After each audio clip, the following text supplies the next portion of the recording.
বিদ্যুতের খুঁটির নিচে আশ্রয় নেওয়া যাবে না। ধান ক্ষেত বা বড় মাঠে থাকলে তাড়াতাড়ি নিচু হয়ে যেতে হবে।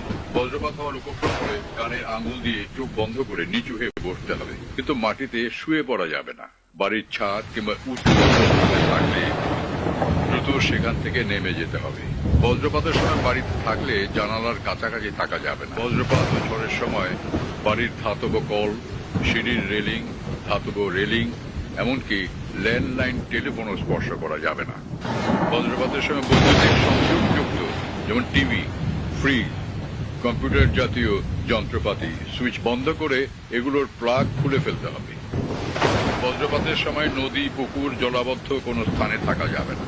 কয়েকজন মিলে খোলা কোনো স্থানে থাকাকালীন সময় বজ্রপাত শুরু হলে প্রত্যেককে 50 থেকে 100 ফুট দূরে সরে যেতে হবে। সময় চামড়ার ভেজা জুতা বা খালি পায়ে থাকা খুবই বিপজ্জনক। এই সময় বিদ্যুৎ অপরিবাহী রাবারের জুতো ব্যবহার করতে হবে।